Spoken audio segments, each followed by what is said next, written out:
Crip Camp could put the Obamas back in the documentary Oscar race. The Obamas' maiden foray into Netflix documentaries, American Factory, won the Oscar in February, and the former first couple could be in contention again next year with Crip Camp.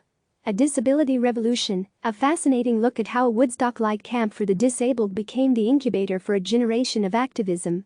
Co-directed by Nicole Newnham and LeBrecht, a sound designer with spina bifida who attended the camp, the film begins by looking at the experience of growing up disabled in the 1950s and 60s.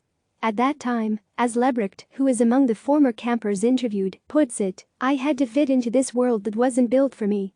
Small wonder that his introduction to Camp Cheend, a bare-bones site in upstate New York, struck him and others as a utopia, a bit like Dorothy stepping out of Kansas and into the multicolored world of Oz.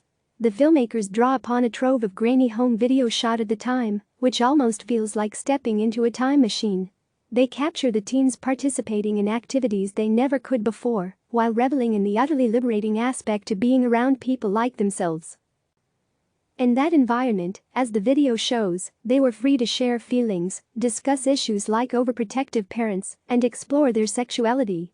In an especially amusing moment, Denise Scherer, a paraplegic, recalls being inordinately proud when it was discovered she has a sexually transmitted disease, if only to demonstrate that someone could want her.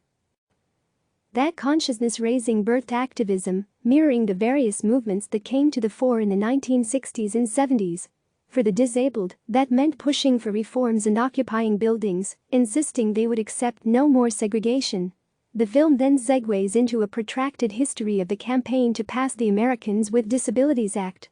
It's a near two-decade process that included grappling with the Nixon administration over the 1973 Rehabilitation Act, standing shoulder to shoulder with Vietnam veterans who came home needing wheelchairs. Crip Camp manages to recount that campaign and highlight key figures like Jean alum-turned-activist Judy Heumann, while touching an inordinate number of bases. The film is alternately funny and heartwarming, but more than anything, eye-opening, covering a chapter at best underreported in history books, if not outright overlooked. It's also stirring, in terms of the remarkable people who assembled at Camp Jennet and took those lessons and that sense of determination out into the world. Perhaps foremost, Crip Camp offers a portrait of the progress made over the last 50 years and the dogged persistence that achieved it, told by the people, now mostly senior citizens, who simply refused to settle for second-class citizen status. Although the template possesses the trappings of what might be called a feel-good film, there's happily nothing saccharine about it. As for the Obamas, who are among the credited executive producers, they've stated a desire to champion fare that is both serious and uplifting. While they're still relatively new to this whole production thing, they've already exhibited a pretty impressive knack, in a short time, for betting on the right horses. Crip Camp.